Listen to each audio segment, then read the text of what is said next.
Hi everyone. So this is the second video connected to the Ball, McGuire, Brown, and Hopkins article, right? I think that the in general, and connected to a lot of the writings by Stephen Ball in particular, that are based on the tradition of policy sociology, so policy in relationship to how social environments work and kind of fields of action behave and intersubjective, right, aspects take place. So how people, as a class of people, as groups of individuals, as communities, as well as individuals interact, and how they set themselves for themselves or set for others, kind of rules of engagements, discursive spaces, and the implication that that has to how we see ourselves in a particular space and how we are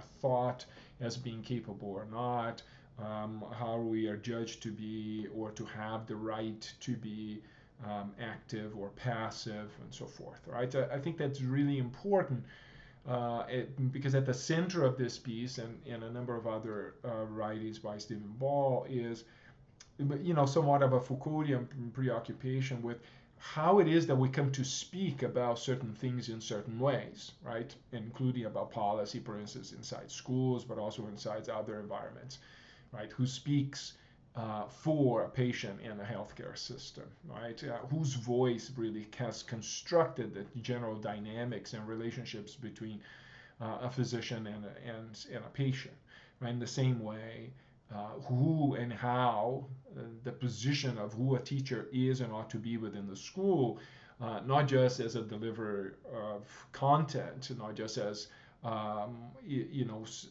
as somebody that can develop curricular policy, but also somebody that functions and is an actual actor in policy makings of how school districts, school environments um, interact with, engage in, and interpret policy, right, of their own creation or created outside.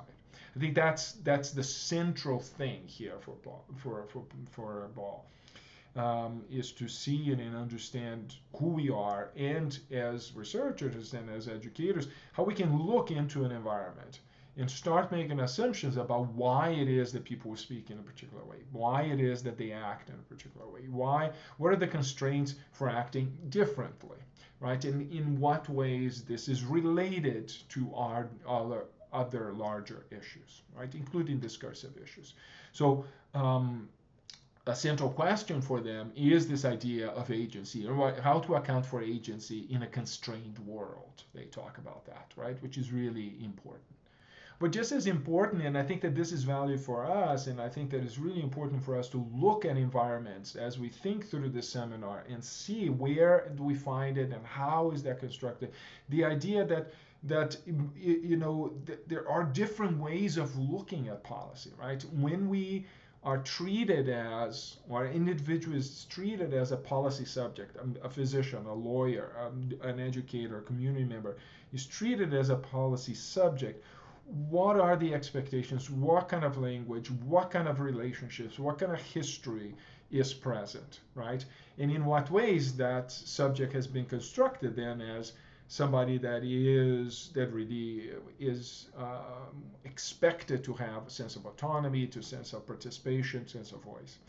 And what are the parameters, in other ways, when the policy is more readerly rather than writerly, as we just described? So when it is to be simply uh, decided, right, for, so when is it and in what ways, as he says later on, that we become ciphers for, let's say, governmental policy, and therefore are perceived to be responsible for compliance, for kind of a passive implementation rather than discussion, enactment, right? Ball makes interesting distinctions between implementation and enactment, as for instance.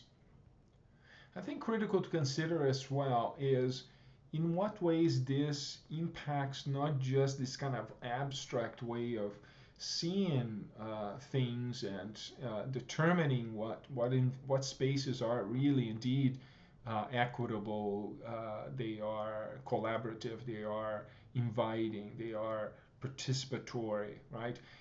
But also to consider, as he talks about kind of halfway through the piece, what are the impacts, the kind of the emotional impacts, the psychosomatic impacts, the kind of selective aspects, right? Because of particular discourses and because of particular expectations of practice, then how does that end up constituting the kinds of people that we might find in a particular space?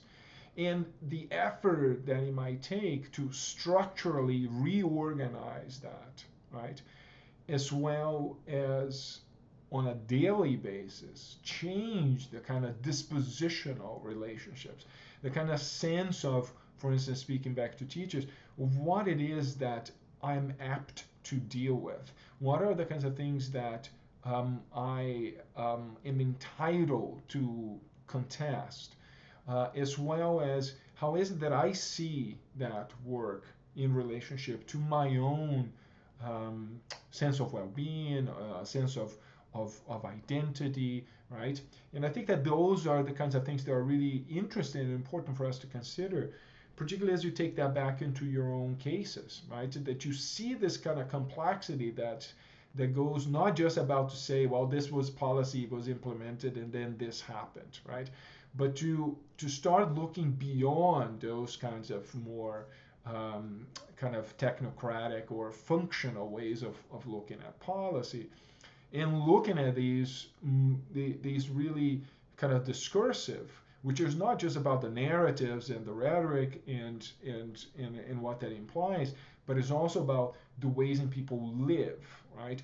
Who and how these kind of discursive aspects end up really kind of creating the space or denying access, constituting actually communities, and how these communities see themselves, how they are treated by others, and the kinds of work that they take on themselves, right? So, and this is kind of critical. If we want to look at cases, if we want to look at these things and think about how do I change, right, this environment? What are the kinds of actions that might be facilitating this?